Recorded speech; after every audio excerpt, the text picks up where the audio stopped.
All right, gang, rolling right along with story number 2.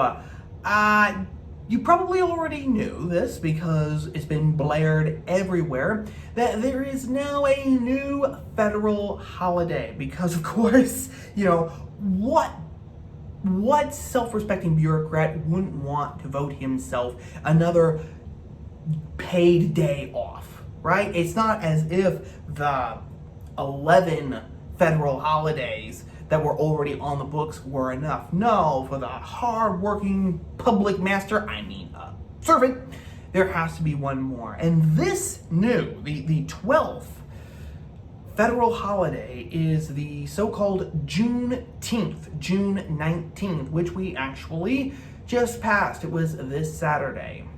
Now, if you're part of the South, if you're in Texas or if you're in one of the southern states, you probably already know about Juneteenth. For those of you who don't, for those of you who might be thinking, yeah, you've been hearing a lot about Juneteenth, well, what is it? Juneteenth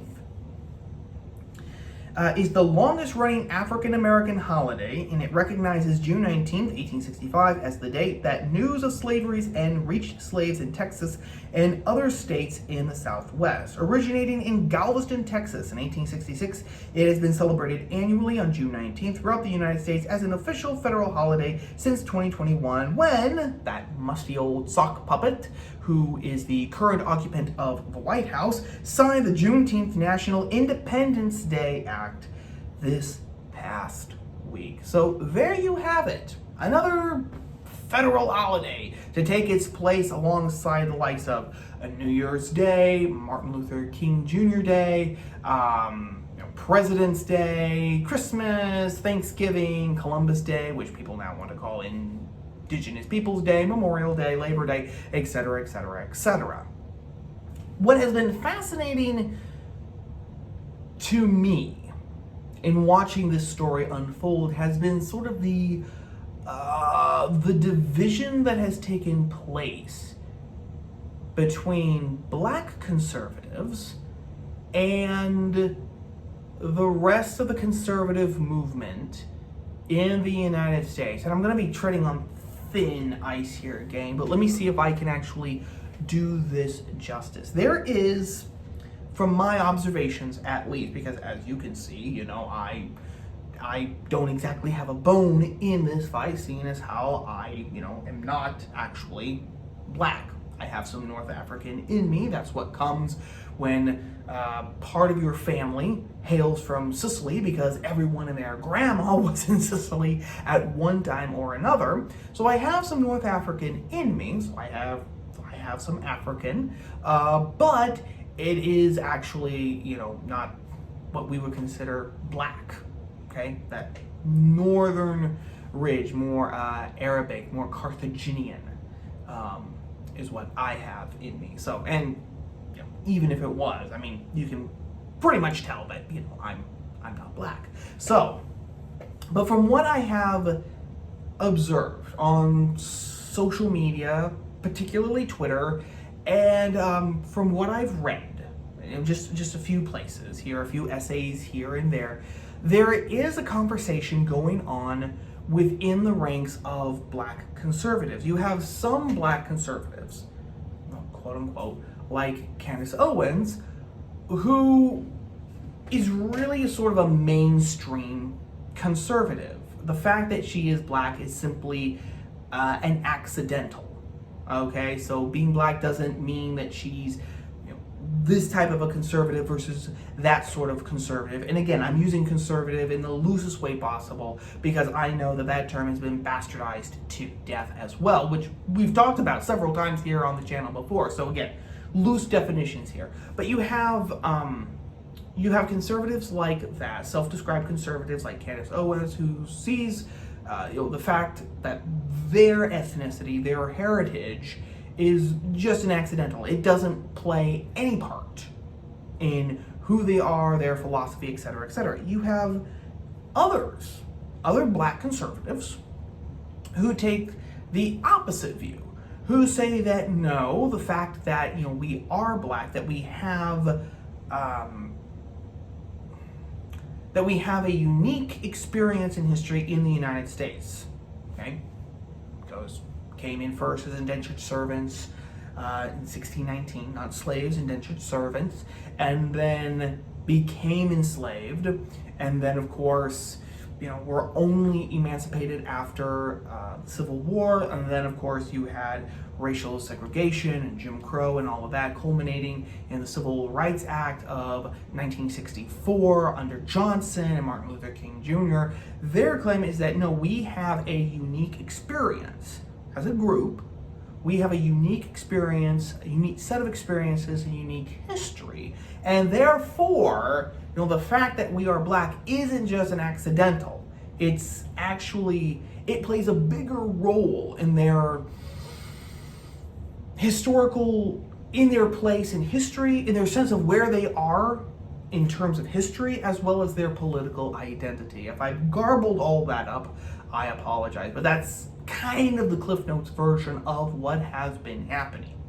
Okay, from what I've seen, again, I do not claim to be an expert in this, because again, I really don't have a bone in that fight, and I've been thinking myself of kind of, okay, sort of the wider, broader implications of this debate in terms of just the broader movement of conservatism, and conservatism itself as a philosophy of life, not just a political ideology, as Russell Kirk always mentioned. So, this division, this conversation that's happening in the ranks of black conservatism, it has predictably caused a split between how Juneteenth, as now a newly inaugurated national holiday, is being taken. So, for example, Candace Owens says that Juneteenth, it's lame, it's horrible, it's a stupid idea, it's not going to do anything. And she's partially right in that sense, that it's not going to do anything. I mean, even today, and I'm recording this again as usual, gang on Fridays, I saw some tweets from progressives, and David Marcus over at the Federalist, he was tweeting about this as well, that immediately after Juneteenth was declared a national holiday, and after the initial popping of the champagne corks, the leftists were out there again saying, well, it's not really a big deal, so don't you dare even think about resting on your laurels, because there is still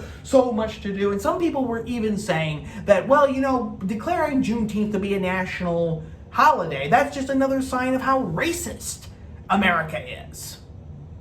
So that Candace Owens and people like her tend towards that side of the debate. Meanwhile, the other side of the black conservative debate has been saying, no, Juneteenth, this is actually good news, because we have this unique history, and there is absolutely nothing wrong with celebrating the end of slavery. And shouldn't everyone want to celebrate the end of slavery? Shouldn't we want to celebrate that? And they do bring up a very good point. They say, okay, for all of you people out there who claim to be colorblind, we don't see color. You're the same people who like to point out that, white people ended slavery. So which one is it? How can you be colorblind while at the same time saying that white people ended slavery?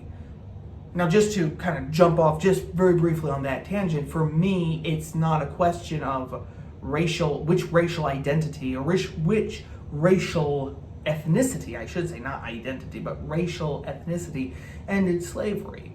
Because, in the Civil War, on both sides, Union and Confederate, you had white people, you had black people, you had Indians from different tribes who were allied, some with the North, some with the South. It was a very multiracial undertaking on both sides. Don't forget, some of the biggest slave owners in the South, immediately prior to the Civil War, were freedmen. They were black men who had a vested interest in making sure that the Confederate government actually was victorious in the Civil War. So you can't just say that. For me, it comes down to, Western civilization ended slavery. Western civilization, you had the work of Wilberforce in England, and then you had the logical outcomes of the philosophy of the American Revolution itself. I've mentioned this before, but Gordon S. Wood, probably the preeminent historian regarding the revolution and the early American Republic living today, has stated that it wasn't until after the American Revolution that states started outlawing slavery. States such as New York and Massachusetts. You saw huge numbers of slaves being emancipated in the South. Okay? It was the logical working out of the philosophy of the American Revolution, which wasn't something new. It wasn't anything radical, really. It was, to paraphrase Thomas Jefferson, it was the realization of many of the truths of Western civilization. He talked about, how the principles of the Declaration were ones that were common in the colonies. Everyone knew about these because they were the principles of Aristotle, of Cicero, of Sidney and Locke. You have two ancient philosophers, two modern philosophers. There you go. So for me, it's not about, white people ended slavery. It was Western man. It was Western civilization that ended slavery. It wasn't one group of people, doing it or anything.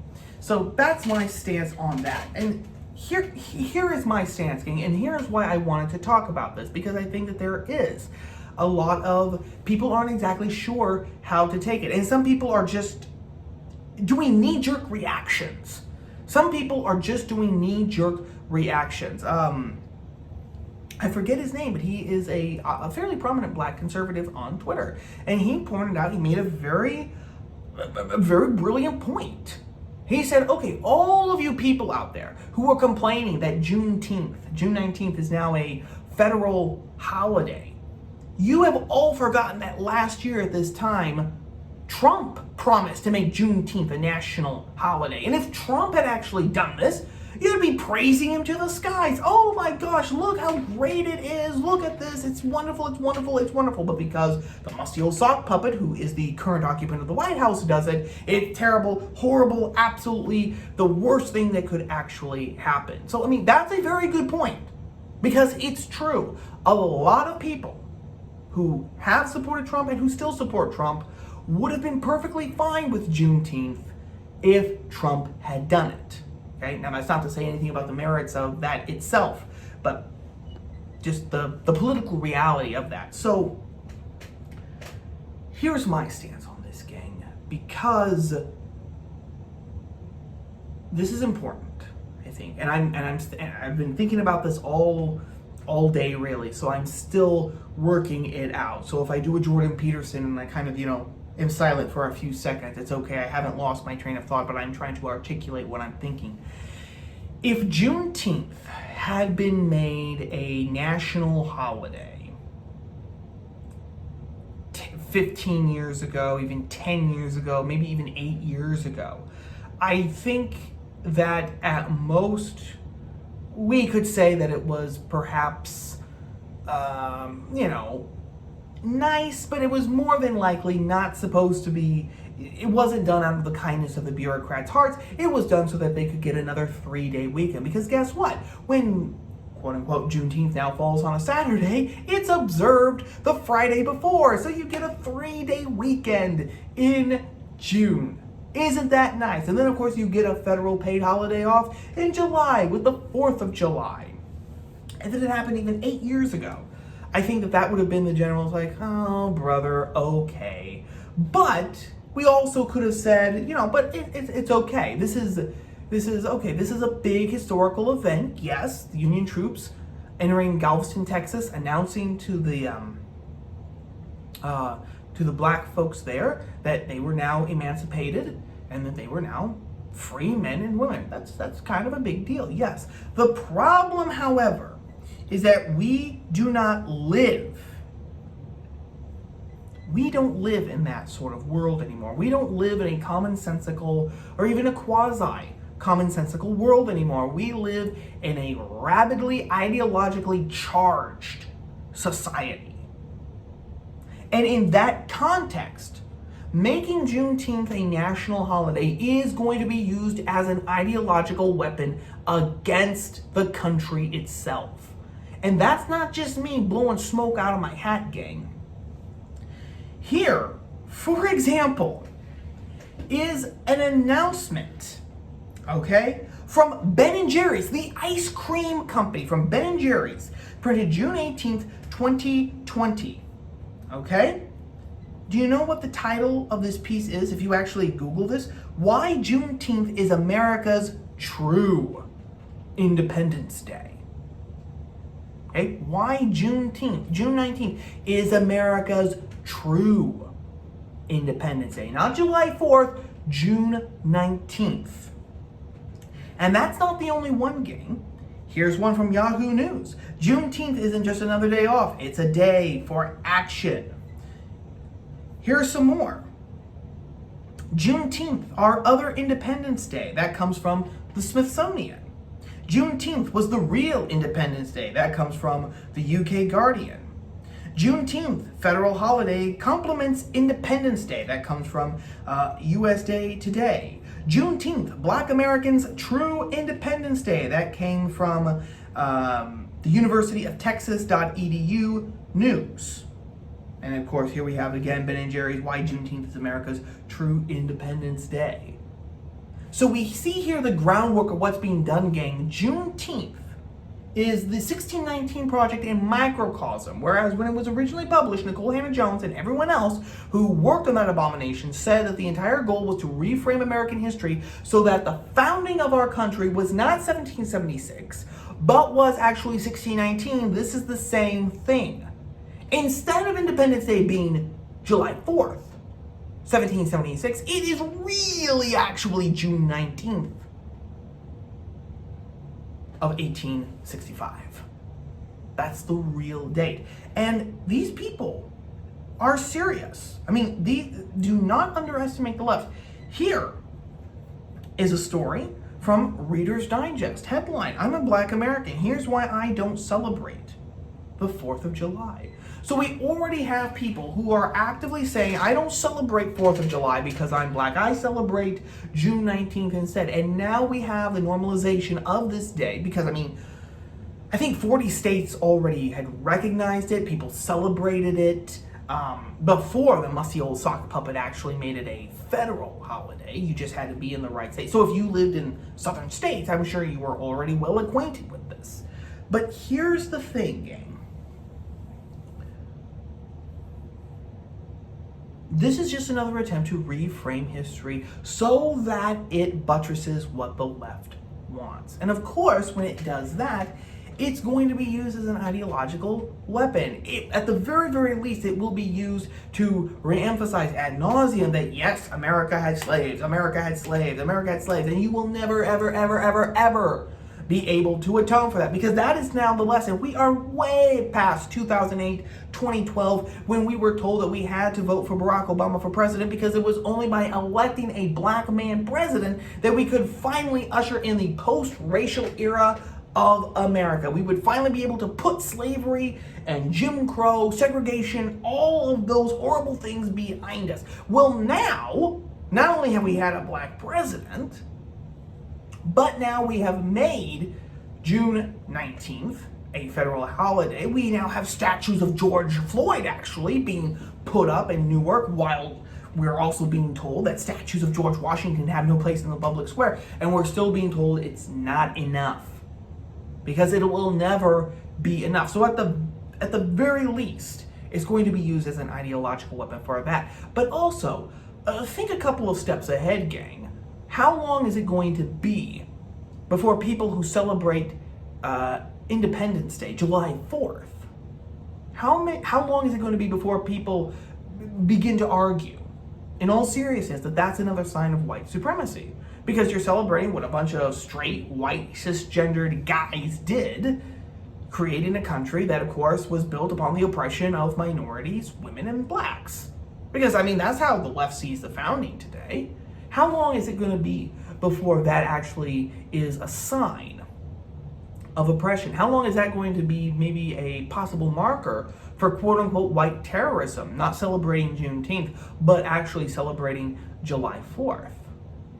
I mean, you call it crazy, but This is the world that we now live in. How long is it going to be when this is going to be used as a racial bifurcator? Remember, Nicole Hannah-Jones had her whole politically black versus racially black shtick. How long is it going to be before, if you're a minority, and if you celebrate July 4th, you're not really a minority, like all those Cuban Americans, because, damn it, they just have a bad habit of voting Republican in elections. They're not really Hispanic. How long is it going to be before this is actually used to justify that baloney bifurcation? Again, it's going to happen, gang. If there's one thing that we should know, it is that the left always means what it says. And so just be prepared. I mean, because right at this point, there's nothing that we can do about it because the musty old sock puppet has already signed the legislation. And so, yes, Saturday apparently was a national holiday, even though most people will just go about and be like, okay, it's just another Saturday in June, but okay. But if you are someone who thinks that it's a horrible idea that this day was made a national holiday, come up with a better reason, a more substantial reason than simply that Joe Biden did it. Okay, because that's not going to wash. Because again, ask yourself honestly, if Trump had done the same thing, would you support it? And if you are someone who sees absolutely no problem that Juneteenth was made a federal holiday, be honest with yourself and say that, okay, maybe the day itself isn't ideological. Maybe the day itself just does celebrate a national event. But also be honest enough, have the foresight enough to understand that it's going to be weaponized. Because everything these days is weaponized. That is story number 2.